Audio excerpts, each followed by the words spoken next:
Hey group, this is Unit 4 where we talk about Staphylococcus no more. Now we're moving on to the Streptococcus. So today we're going to talk about the Streptococciaceae. Specifically, we're going to talk about the alpha and the beta hemolytic streps. So stay tuned for Unit 4. So there are many characteristics common to Streptococcus and Enterococcus. And if you're wondering what an Enterococcus is, it's basically a Streptococcus of the gut. Entero means of the gut, and cocci means cocci, circle. So an Enterococcus is a Streptococcus of the gut. So when I talk about the Streptococcus, I'm always including the Enterococcus as well. So some characteristics that are common to the Streptococcus and Enterococcus is that they're all gram-positive cocci, and they are often in chains. They can be in pairs. Our Streptococcus pneumoniae is often seen in pairs. Okay, the cocci can be elongated. That's what we call lancet-shaped cocci. Streptococcus pneumoniae can have lancet-shaped cocci.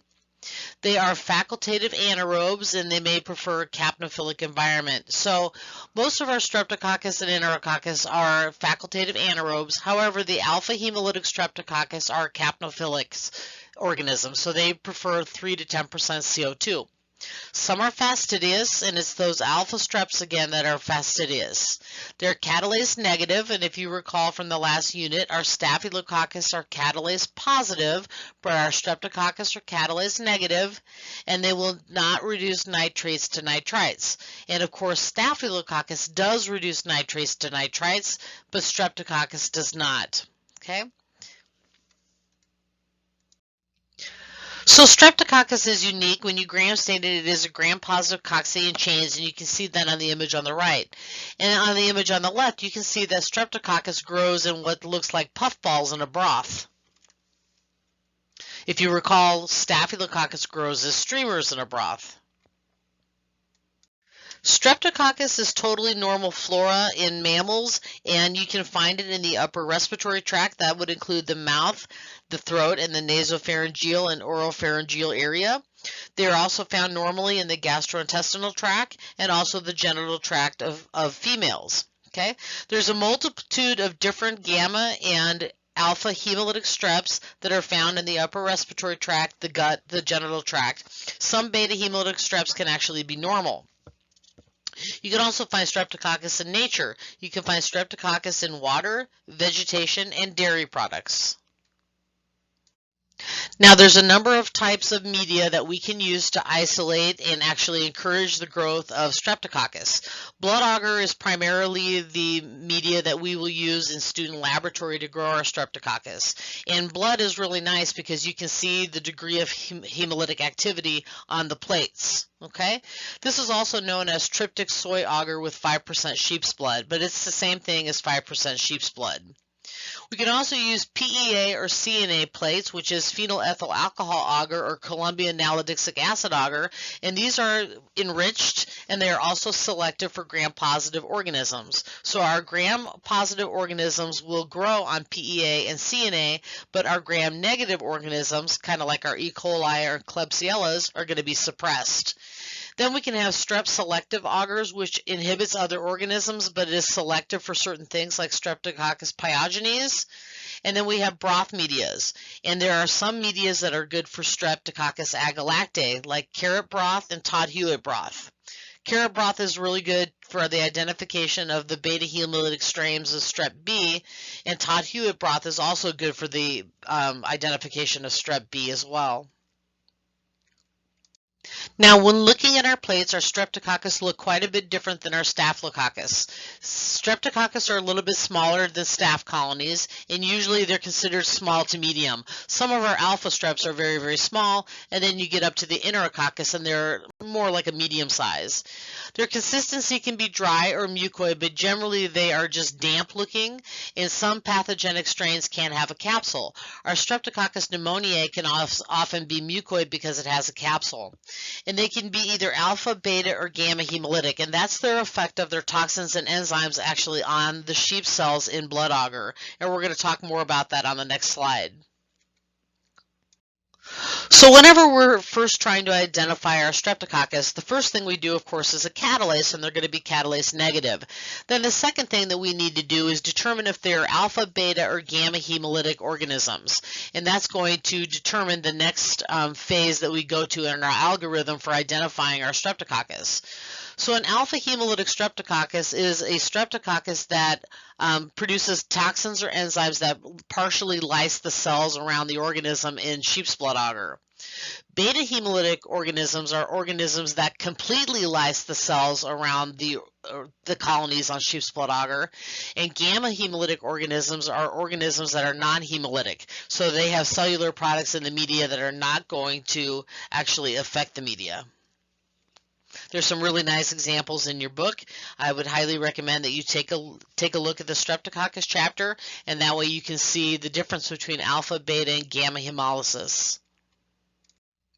Now this slide shows the difference between alpha, betas, and gamma hemolytic organisms. The image on the top left, this is an example of a mucoid Streptococcus pneumoniae. You can see that it's got the isolated colonies, and then around each colony it's got a dark green circle around each colony, and that's because it is alpha hemolytic. And what I mean by that is this particular organism produces toxins or enzymes that actually partially destroy the red cells in our sheep's blood media. The image on the top right is an example of Streptococcus group A, or Streptococcus pyogenes, and this happens to be a beta hemolytic organism. And you can see that the cells in the media are completely destroyed by the toxins or enzymes being produced by that microbe. And then if you look at the image on the bottom, that's an example of a gamma hemolytic organism, where the organism is just sitting on top of the media, but there is no lysing of cells in the media at all. So that's the difference between alphas, betas, and gammas. So like I said, whenever I'm talking about the Streptococcus, I'm also talking about the Enterococcus species. Enterococcus means strep of the gut. Entero means of the gut, and this of course is a Streptococcus. They are actually grouped with the Streptococcus when you're trying to identify them. They used to be known as group D strep, but that's kind of an older term. We don't really use that anymore, but you might find some old school texts that still refer to Enterococcus as the group D streps.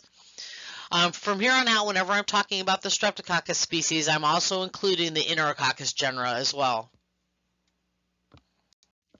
So when attempting to speciate the Streptococcus or Enterococcus, one of the first things we want to do, of course, is a catalase, and they're going to be catalase negative. But then how else do we go about identifying these organisms as unknowns? The first thing we want to do is we want to look at their hemolytic activity. If they're alpha hemolytic organisms, remember they only lyse part of the cells in the media. If they're beta hemolytic organisms, they're going to lyse all of the cells around the colonies in the media. And if they're gammas, they won't lyse any of the cells in the media. Okay? The hemolytic properties of all unknown streps must be evaluated on blood agar. Okay?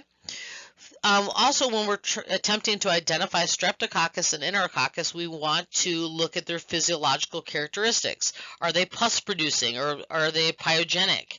Are they necrotizing strains? These are all things that we have to ask ourselves when we're attempting to identify our Streptococcus and Enterococcus down to the species level. Then we can look at serological types. These are based on carbohydrates found on the walls of beta hemolytic Streptococcus. Beta hemolytic Streptococcus can be serologically typed, and this is called Lancefield typing, named after a woman by the name of Rebecca Lancefield, who actually studied the carbohydrates found on the cell walls of beta hemolytic Streptococcus. So Streptococcus pyogenes can also be referred to as Streptococcus group A, and you're going to eventually learn the scientific names and also the Lancefield names of all the Streptococcus. And then finally, when attempting to speciate strep and Enterococcus, we want to look at their biochemical or metabolic activities as well as their enzymatic activities. So on this slide, we have several tests that are used to identify the Streptococcus and the Enterococcus. And sometimes we're going to use some of these tests, other times we'll use other types of tests that are on this list. But essentially what we're going to do is we're going to evaluate the hemolysis of the organism.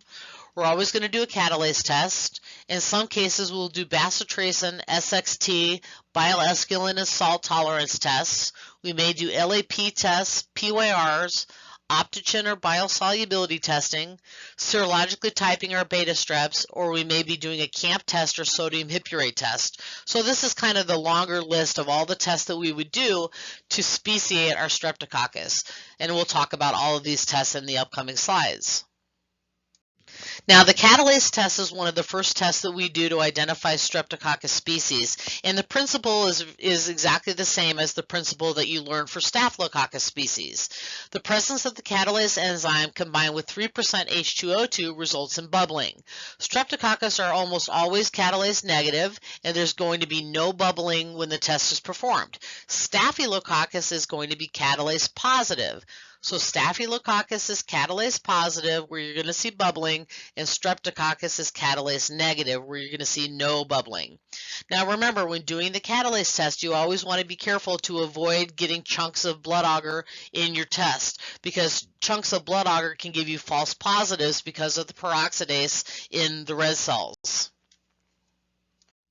One test that we can use to identify our beta hemolytic Streptococcus is susceptibility to bacitracin.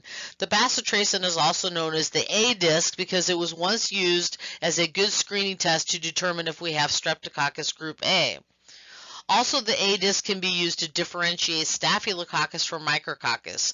If you recall from the last lecture, Staphylococcus are resistant to the A disc and Micrococcus are sensitive to the A disc. So the A disc is mainly used to identify an organism known as Streptococcus pyogenes. This is also known as group A Streptococcus. If the organism is inhibited by 0.04 units of bacitracin, then we can presumptively say it's a Streptococcus pyogenes. Now we have to confirm that. This is just a screening test, but we're looking for any clear zone around the disc. There's no need to measure that zone. Any clear zone around the disc means that you have a bacteria that is sensitive to bacitracin. Another test that we can perform, especially to identify the beta hemolytic streps, is setting an SXT disc. So we'll make a plate of our organism and we'll put the SXT disc on it. Streptococcus pyogenes is resistant to SXT and it grows right up to the disc, while Streptococcus group C and Streptococcus group B, these are both beta hemolytic streps and they are both sensitive to the SXT disc. Sometimes we can set up bile esculin and salt medias to determine the species of an organism. These are usually set together, okay? So the bile esculin and salt tests are usually set together to determine if we have an Enterococcus or some other Streptococcus species.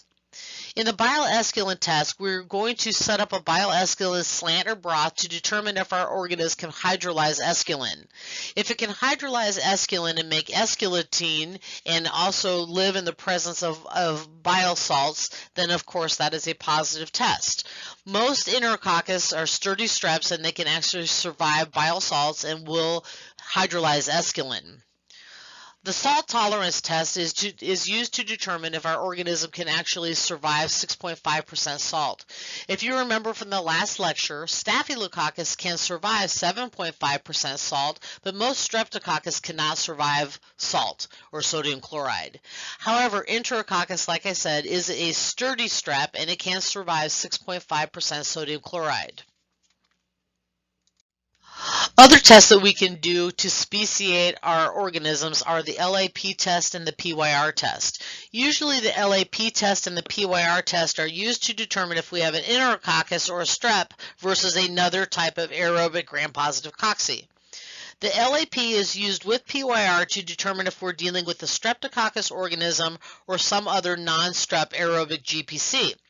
Streptococcus are usually LAP positive, while our leuconostocs are LAP negative, and Aerococcus is an organism that is variable. PYR can be used in conjunction with LAP to determine if we have the enzyme pyrrolonidol aminopeptidase, which will hydrolyze PYR. That equals a positive test. If you have a positive test for PYR, then you're dealing with the Streptococcus pyogenes or an Enterococcus species. The optogen susceptibility test and biosolubility test are usually used to determine if we have a Streptococcus pneumoniae, which is a type of alpha hemolytic strep. The P disc is also known as the optogen disc, and the P stands for a word known as pneumococcus. That's kind of a nickname for Streptococcus pneumoniae. Streptococcus pneumoniae are actually sensitive to the P disc, and when you set up a P disc on a plate of Streptococcus pneumonia, you're going to see a zone size of 14 millimeters or greater. The biosolubility test is used to identify Streptococcus pneumoniae. Pneumococcal cells will lyse in the presence of 5% sodium desoxycholate at a specific time interval. So the bioesculin test, what you do is you take a plate of your Streptococcus that you're trying to test, and you put a drop of the 5% sodium desoxycholate on your colonies, and then you incubate it for a half hour. If the colonies disappear, then we say that they are biosoluble, and if they're biosoluble, then they must be Streptococcus pneumoniae. Here's an example of an organism with the P disc. The P disc is right in the middle of our plate of Streptococcus pneumonia, and if you were to measure that clear zone of inhibition around that disc, you can see that it's much greater than 14 millimeters in diameter. Because it is greater than 14 millimeters in diameter, we can say this is a confirmatory test for Streptococcus pneumoniae. Okay, Streptococcus pneumoniae are alpha hemolytic, and they can be small with a central divot and have what's known as a penny edge. There are other more damp strains of Streptococcus pneumoniae as well. These mucoid strains are usually the more pathogenic strains due to their capsule. Rebecca Lansfield was an American bacteriologist that lived from 1895 to 1981, and she studied the immunochemical nature of Streptococcus. She determined that beta hemolytic strep can be serologically identified based on their specific carbohydrate antigens on the cell walls of these organisms. The principle is the cell wall antigens of unknown organisms are extracted from organisms, and their antigens are then identified by serological methods.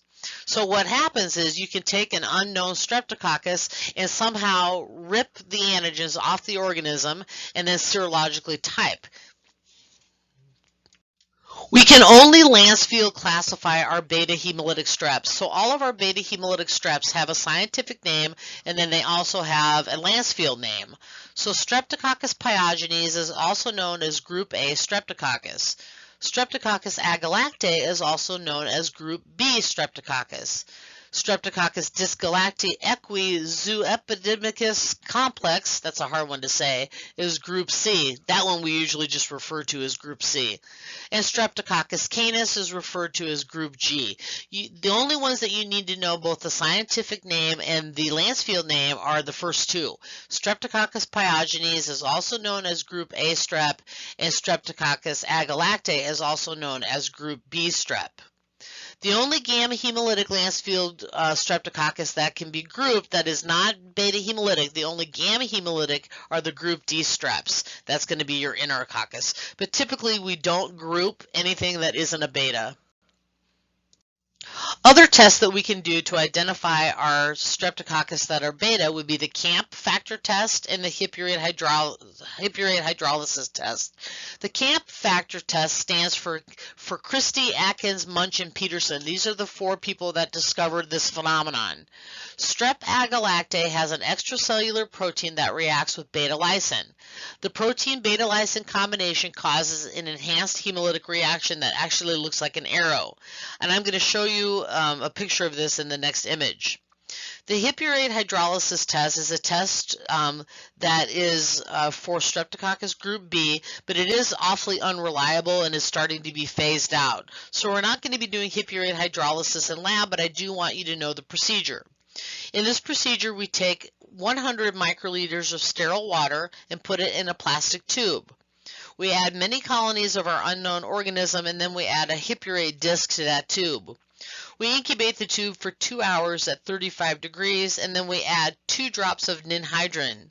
We incubate it for another 30 minutes, and at the end of that incubation period, you should have a purple color in the tube. A purple color in the tube indicates a positive test for the Hippurate enzyme. So let me show you a couple pictures of the CAMP test and the Hippurate hydrolysis test in the next slide.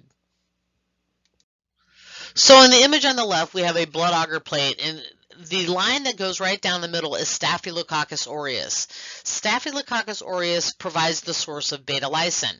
And then perpendicular to that center line, we've got a strep B at the top and a strep A at the bottom. You can see with the strep B, there's an arrow-like formation that occurs between the junction of the unknown organism and the Staphylococcus aureus. That arrow formation is a positive CAMP test, and that confirms Streptococcus group B. If there is no arrow formation like you can see at the bottom of that blood agar plate, that means that you're dealing with a different beta hemolytic strep, probably Streptococcus group A or group C or even group G. If you look at the image on the right, this is an example of a positive hippurate hydrolysis test. The purple broth, after they've added the hippurate hydrolysis, the organism, and the ninhydrin, indicates that we have a positive test for Streptococcus group B, as in boy. So here's some general lists of the types of tests that we do to identify our alpha streps, our beta streps, and our gamma streps. Our alpha streps we usually use to differentiate Streptococcus viridans from Streptococcus pneumoniae and sometimes Streptococcus galolyticus. We would set up the optogen disc or the biosolubility test or bile-esculin and salt. For beta hemolytic streps, we would set up PYR or CAMP or bile-esculin or SXT, hippurate hydrolysis, bacitracin, or we could serotype them. And serotyping really is the gold standard for identifying our beta streps. The gamma streps can be identified by setting up a PYR, a CAMP test, and that's usually to rule out the non-hemolytic strep Bs, bile-esculin and salt, and hippurate hydrolysis. We use the tests on this list to differentiate Enterococcus faecalis from Streptococcus galolyticus and the non-hemolytic Streptococcus agalactae. So let's go ahead and get into the beta hemolytic streps a little bit.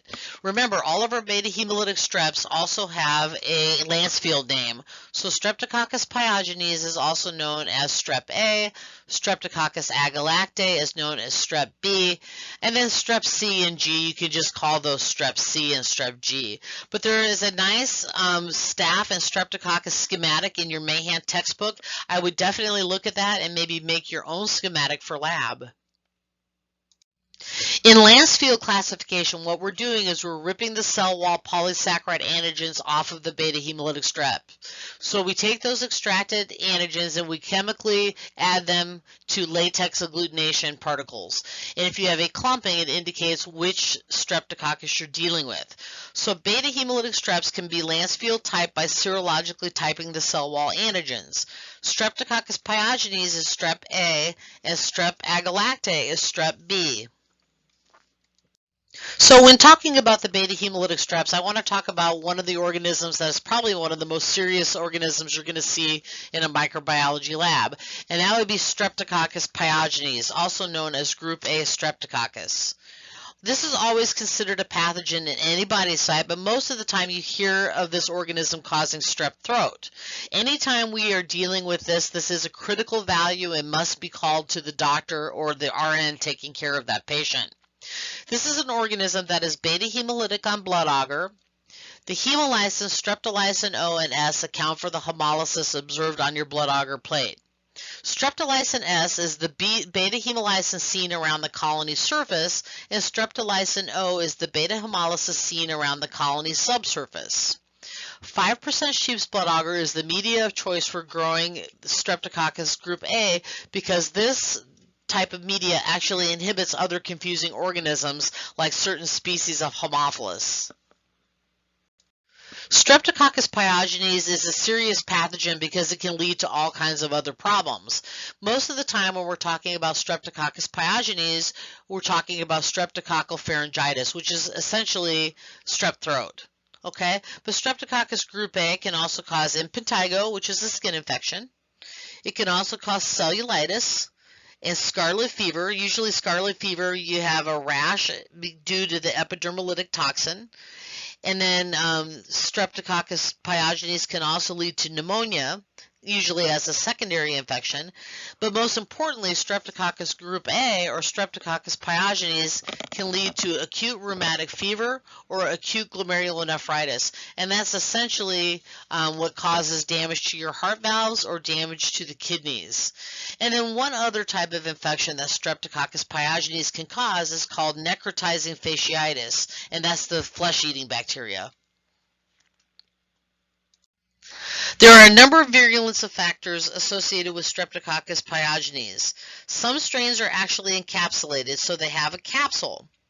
Hyaluronidase is an enzyme produced by Streptococcus pyogenes, and it breaks down connective tissues. Streptokinase is another enzyme produced by Streptococcus pyogenes, and streptokinase breaks down fibrin. Also, Streptococcus pyogenes produces pyrogenic exotoxins, which is a fever-producing toxin. And they also produce M proteins. These are antigens that make the organism resistant to phagocytosis. Streptococcus pyogenes is a gram-positive cocci that is seen microscopically in pairs or in chains. If you want to see really nice chains, you can put the organism into a broth and then stain it the following day from a broth, and you're going to see those nice, beautiful chains. Macroscopically, or to the naked eye, they are tiny, dry, beta-hemolytic colonies after 24 hours of growth. You will see large zones of beta hemolysis that's observed. The colonies, like I said, usually tend to be rough and may actually grow better anaerobically, or certainly show more beta hemolysis if grown anaerobically. Remember, these are facultative anaerobes. So let me show you a picture of Streptococcus group A.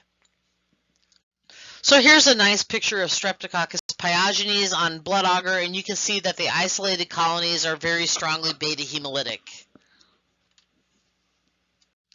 Whenever we're attempting to identify Streptococcus pyogenes, the first thing we want to do is determine its catalase. If it's catalase negative, then we know it is a Streptococcus species, okay?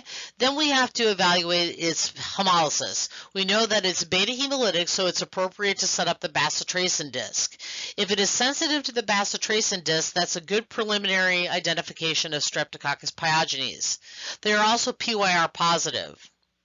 Or if you don't want to do the bacitracin test or the PYR test, you can actually serotype it, and it's going to clump with the Strep A latex. Other identification methods for identifying Streptococcus pyogenes would be fluorescent antibody typing, also known as FA, or miscellaneous serological testing such as ELISA testing. Next semester, you will have to instruct another student how to collect a throat swab. The number one cause of streptococcal pharyngitis is streptococcal pyogenes. But what we want to do is we want to approach the patient and identify ourselves to our patient and ask them if they've ever had the procedure done before. We want to don a face shield and ask them to open their mouth wide and to tilt their head back at a 45-degree angle and then say ah. And the reason we have our patients say ah is it prevents that gag reflex. Then we can insert the swab into the mouth, and we don't want to touch the inside of the cheeks. We don't want to touch the tongue or the teeth. Instead, we want to swab the tonsillar area at the back of the pharynx, the tonsillar area, and also the back of the pharynx.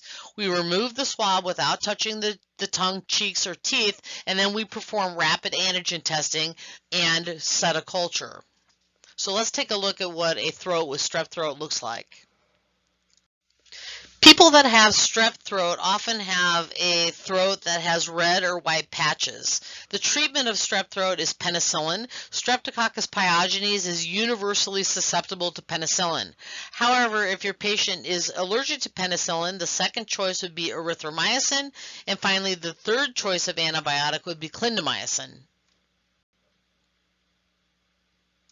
So like I said, Streptococcus pyogenes is predictably sensitive to penicillin, so we don't need to do susceptibility testing. We just don't need to because we know it's always going to be universally susceptible to penicillin.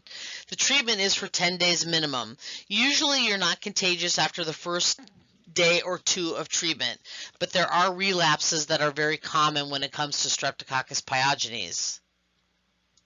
Let's go ahead and switch gears now and talk about Streptococcus agalactae, which is also known as Group B Streptococcus. Streptococcus Group B is a gram-positive cocci that's in pairs or chains. Usually it's in chains.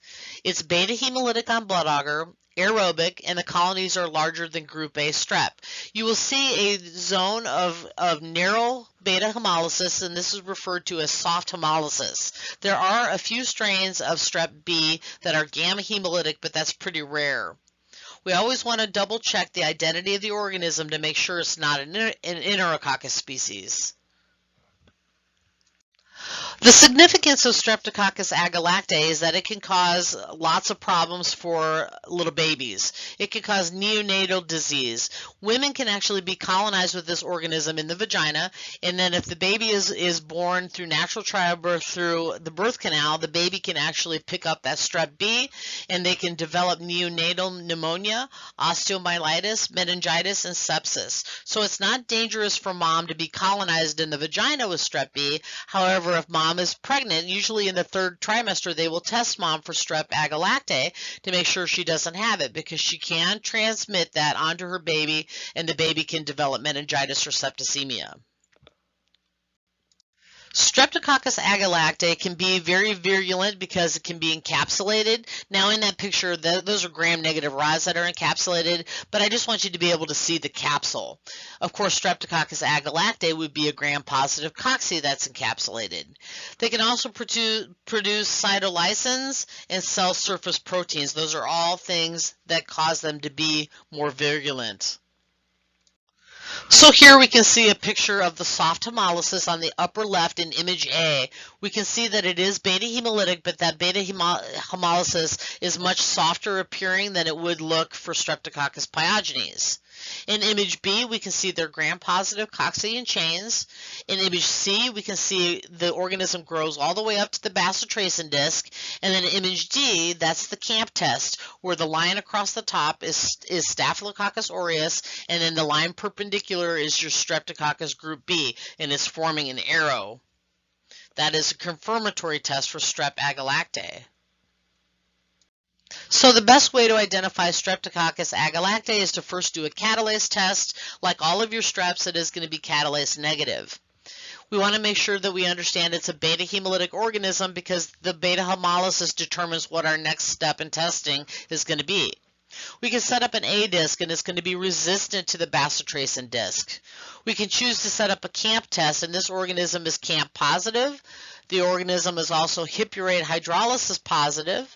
It's PYR negative, and the reason we would do PYR is to rule out strep A if it's a beta, or rule out Enterococcus if it's a gamma.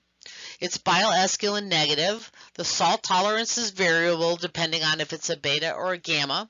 But the gold standard for identifying Streptococcus agalactae is by serotyping it. It's going to be positive with the strep B latex.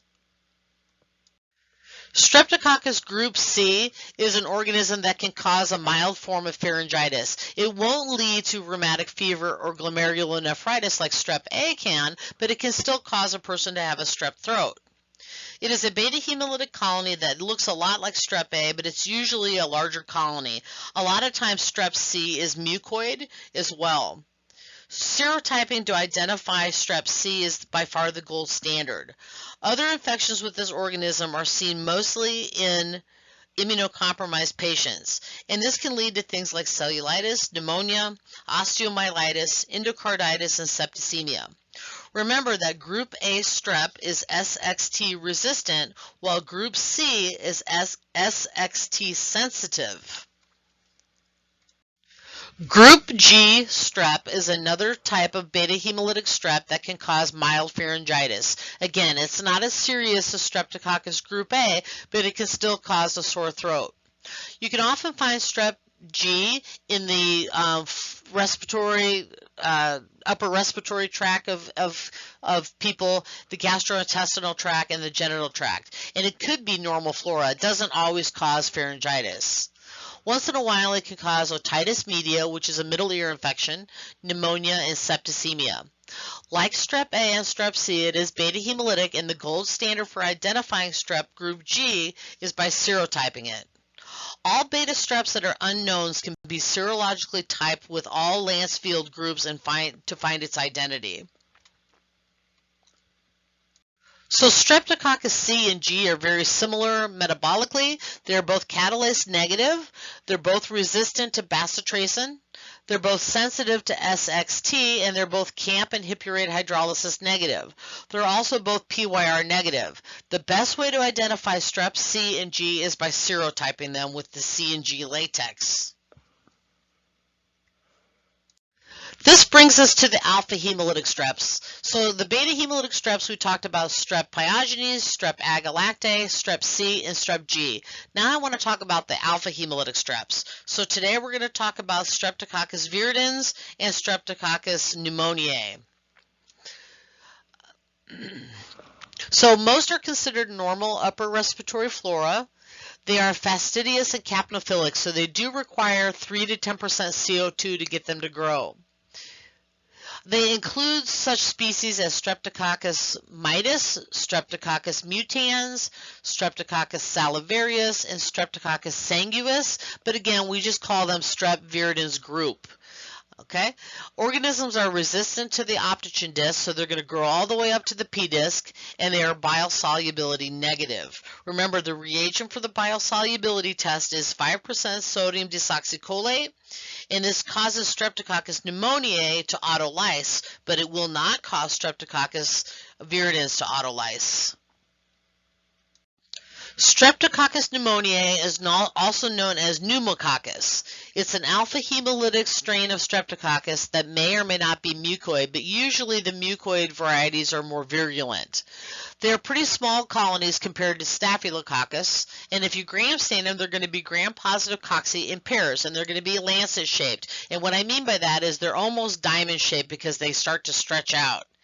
They may autolyse and appear gram-negative because they are so susceptible to autolysing. They are fastidious and capnophilic, so they do require nutrition and CO2. They will not tolerate refrigeration. The virulent strains are often encapsulated, and they have an anergetic substance called C-substance, which causes our CRP to go up, which is an acute phase reactant. Let's take a look at what Streptococcus pneumoniae looks like on a gram stain. So the purple dots are Streptococcus pneumoniae, and you can see they're not perfectly round. They are in pairs, but they're slightly elongated, and that's what we call lancet-shaped. So they're lancet-shaped gram-positive cocci in pairs, and usually you're going to see Streptococcus pneumoniae in the sputum or respiratory cultures. Colonies of Streptococcus pneumoniae may look like they have a penny edge. If you take a look at the isolated colonies in this image, you can see that they have a central divot, and so they're raised on the outside and they are kind of sunken in the middle. Diseases associated with Streptococcus pneumoniae would be bacterial pneumonia. That especially occurs in people over the age of 55. Bacteremia and septicemia. Bacterial meningitis, otitis media, which is a middle ear infection, and endocarditis. And then also some things that make Streptococcus pneumoniae more virulent would be capsules. There are some strains that are mucoid and they tend to have capsules, and so they can't be phagocytized very easily by the human immune system. They also produce cytotoxins and autolysins. So Streptococcus pneumoniae is going to be positive for the biosolubility test, and it's also going to be sensitive to the P disc. We don't need to do both tests, we only need to do one. Either one of these tests is confirmatory for the identification of Streptococcus pneumoniae. Streptococcus bovis equinus galolyticus complex is also known as group D Streptococcus, even though we would not serotype them because they are not beta hemolytic. These are all alpha hemolytic streps. Sometimes it's difficult to tell if you have an organism that's an alpha or a gamma hemolytic strep, and so you would set up a bile esculin and a salt if you weren't sure. They're small colonies. They're either going to be aerobic or capnophilic. Streptococcus bovis is associated with colorectal malignancies. Now, the new name for that organism is Streptococcus galolyticus, and it is associated with colorectal malignancies. The Streptococcus bovis equinus galolyticus, they're all going to be positive for bile esculin, so they can hydrolyze esculin to esculitine, and they will not tolerate 6.5% salt like Enterococcus would. Our PYR and CAMP tests are going to be negative. So here's some images of bile-esculin assault. You can have bile-esculin that are slants, and they start out kind of that OD green color, and as the tube turns black, we could say that our bug is positive for bile-esculin. And then if you take a look at the image on the right, those are salt broths, and they are not growing. That means it's negative, and that middle tube is growing, which is a positive tube. So that is it for Unit 9. Today we talked about the alpha hemolytic streps and the beta hemolytic streps. Stay tuned for Unit 9. This was Unit 8. Stay tuned for Unit 9 where we talk about our gamma hemolytic streps. Have a good day.